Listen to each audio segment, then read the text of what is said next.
தமிழ்தான் என்னை இங்கு வரவழைத்திருக்கிறது. ஒரிசாவில் தமிழை தேடிய நான் தமிழகத்தில் வந்து தமிழை தேடிய பிறகுதான் இந்த தமிழ் வெறும் தமிழ்நாட்டில் மட்டுமல்ல உலகம் முழுவதும் இருக்கிறது. உலகில் எங்கெங்கு கடற்கரை இருக்கிறதோ, எங்கெங்கு ஆறுகள் கடலில் சேர்க்கிறதோ அங்கு எல்லாம் தமிழ் இருக்கிறது என்பதை இந்த ஆய்வு நிரூபித்தது. தமிழன் என்பதை இதுவரை நாம் படித்த வரலாறு, இனிமேல் நாம் படிக்க போகும் வரலாறு, இங்கு இருக்கும் சிறுவர்களை தான் தமிழன் என்ற ஒரு எடுச்சூடு சொல்ல வைக்கும். இந்த ஆய்வு தமிழ் தொன்மையை தேடி அலைந்தாலும் இப்போது இந்த ஆய்வு உலக நாகரிகத்தில் கடல் தொடர்பான அனைத்து சிக்கல்களுக்கும் ஒரு தீர்வை அளித்திருக்கிறது. உலக நாடுகளில் எங்கு கடலில் எந்தெந்த சிக்கல்கள் இருக்கிறதோ அத்தனை சிக்கல்களுக்கும் தமிழ் மூலமாக, தமிழ் இலக்கியங்கள் மூலமாக, அது சொல்லும் கடல் மேலாண்மை மூலமாக தீர்வு கொடுக்க வேண்டிய அவசியம் இப்போது வந்துள்ளது. அடுத்து, உலகில் ஒரே ஒரு மொழிதான் முதலில் நிலம் பொழுது என்ற டைம் அண்ட் ஸ்பேஸை பேசியது. இப்போது அல்ல, 2500 வருடங்களுக்கு முன்பாக. நிலம், அதன் காலநிலை, அப்படி பார்க்கும்போது கடலை வேலையாக கொண்ட இந்த நிலம் தமிழ் நிலம், மலைகளை அரணாக கொண்ட இந்த தமிழ் நிலம், எப்படி இதில் வாழ்ந்த மக்கள் தாவரங்களையும் விலங்குகளையும் பயன்படுத்தி ஒரு அறிவுசார் மேலாண்மையை கொண்டு உலகம் முழுதும், உலகின் மேற்கையும் கிழக்கையும் இணைத்தாக என்பதுதான். தமிழ் மொழி, தமிழ் இலக்கியங்கள் வெறும் சுவைக்காக மட்டுமல்ல, அது ஒரு வாழ்வியல் மொழி, அது ஒரு அறிவியல் மொழி. இந்த மொழியை பயன்படுத்தினால் உலகில் உள்ள எந்தவித சிக்கல்களுக்கும் இந்த மொழி ஒரு தீர்வு கொடுக்கக்கூடிய ஒரு தரவுகளை தனக்குள் அடக்கி வைத்திருக்கிறது. அடுத்து, தமிழ் எல்லை இன்று பார்க்கக்கூடிய தமிழ்நாடா? இல்லை. 1956 மெட்ராஸ் ஸ்டேட் என்று சொல்லப்பட்டு 1969 தமிழ்நாடு என்று பெயரிடப்பட்ட அந்த தமிழ்நாடு தான் தமிழர்களை உள்ளடக்கியதா? இல்லை. அதன் எல்லை குமரி முதல் இமயம் வரை, குடதிசை முதல் குணதிசை வரை.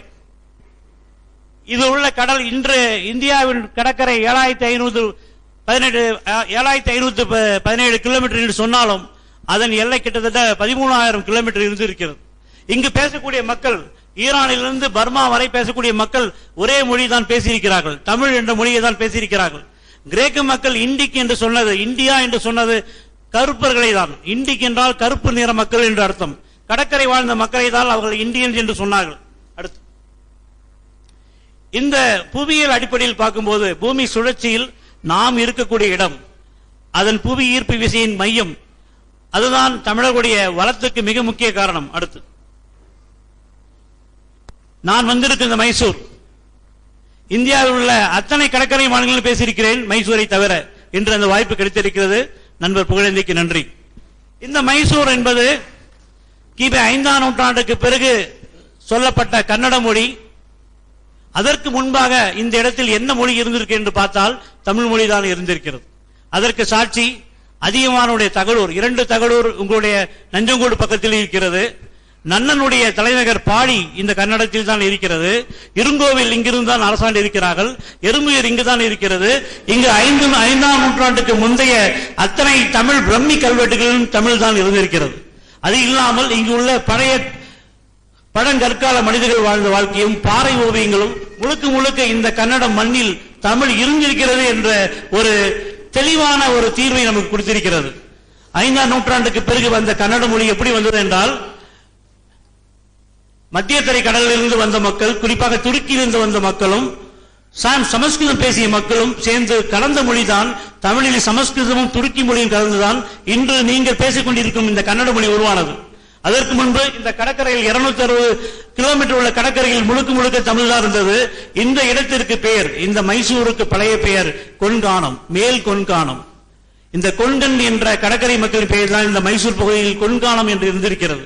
இந்த மக்கள் எல்லை கிட்டத்தட்ட மெக்சிகோவில் கூட கொன்கானத்தில் இருந்து வந்தவர் என்றுதான் பதிவு செய்திருக்கிறார்கள். இங்கு உங்கள் கர்நாடக கடற்கரையில் இருக்கிற நீரோட்டங்கள் ஆஸ்திரேலியாவுக்கு செல்கின்றன. இங்கு உங்கள் கடற்கரையில் நீரோட்டங்கள் மெக்சிகோவுக்கு செல்கின்றன. உங்கள் கடற்கரை நீரோட்டங்கள் செங்கடலுக்கு செல்கின்றன. இந்த பகுதியில் வாழ்ந்த தமிழர்கள் மிக ஒரு வலிமையான நிலையில் இருந்திருக்கிறார்கள். நீங்கள் எல்லாம் இன்று பிழைக்க வந்தது கன்னடம் இல்லை, இது உங்களுடைய பூர்வ மண். தமிழ் இந்த மண்ணுக்கு மிக ஒரு பூர்வ மண்ணாக தான் இருந்திருக்கிறது. அடுத்து,